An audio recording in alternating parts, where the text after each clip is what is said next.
Jim Whitus, manager here at the Glenview Ice Center. It's a 44-year-old facility built in 1972, dedicated in 73. We are closed 4 days a year. For the most part, we're open for figure skaters. They'll be here about 6:30 in the morning.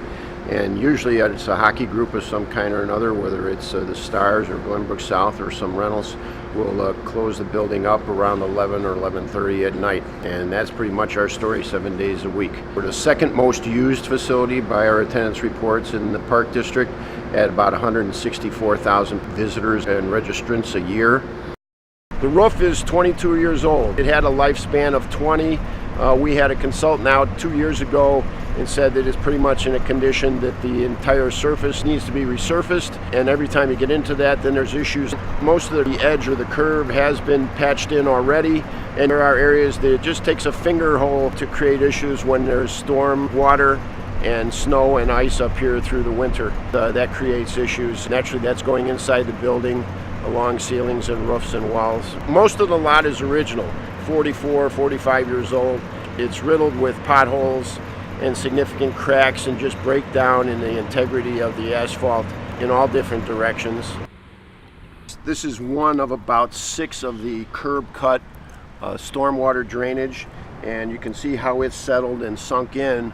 That has to be replaced and re-leveled. We're at the front end of the building. The problem here is that drainage off the flat roof, the amount of volume that comes off the main roof onto the flat roof, when we get a significant either snow melt or rainstorm, there is so much water and drainage that comes onto the flat roof that this drain that's behind me here should just be a simple drain and go to a common area for stormwater management. But there's such a flow off the flat roof that it backs up through this drain, backs up into the lobby, the adjacent offices. You'll also see how it started to really impact the sidewalk and created cracks and needs restoration. All the exterior doors have an issue with backflow, ice freezing up, settling and heaving around the doors and thresholds of all the exterior elements.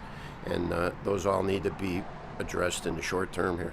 The mansard roof, the last time it was painted, 2006. And you can see how it started to peel away. It's a galvanized material, and it just doesn't hold up long-term for painting. We've stepped into what is our cold storage area here. There's no heat.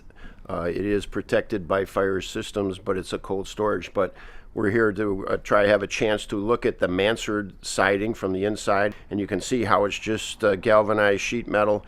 There's really no insulation. There's no R factor to it, and that's the way 50% of the perimeter of the building is above the masonry. We'll have a picture here of how you can see light on through the seams and where it is butted up against the roof and that curb at the roof line, how light, wind, rain, snow, all the elements really jeopardize the facility. This view shows you the bleachers or the grandstands that's in the main ice arena.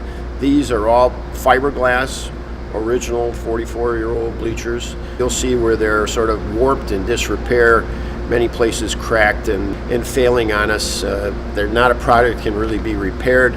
It would have to be replaced. In the big picture, it's a 44-year-old building, and we've been increasing really attendance every year, but for the most part in the same size building. There are gender issues now that have come into hockey in the last few years with the increase in girls and ladies playing hockey. So the locker rooms that existed 44 years ago are the same locker rooms, and there's really not the adequate size or number. Access to those locker rooms is an issue. So here we are in one of the 4 locker rooms for the main rink. They're sort of set up as home and away locker rooms, and the door behind me is a security door which has to be closed so that we separate the locker rooms and separate opponents. With that door closed, then the home teams or the teams of the other 2 locker rooms, C and D, they have to schlep their bags and carry their bags across the front of the bleachers and up and down stairs. That's an issue, and that's a problem with the size of the bags and in many cases the size of the carrier. The multi-purpose rooms, originally designed to be a small meeting room, And then a large banquet or dry land room is what we use it for, off-ice practices and that sort of thing. When it's rented, though, there's no way to keep the people from the large room really separated from the small room as far as entry and security goes. So we used to rent them separately, but at this point it's been sort of such an issue between the users, we just get one flat fee and they use both rooms and we don't generate the revenue we did. ADA issues, we've had an audit. Every threshold, the door threshold in this building is not at the right elevation, needs repair. Those doors that are 44-year-old in the locker room, those are too small and undersized. Doorways, counters, light switches, plumbing needs to be addressed as far as ADA goes.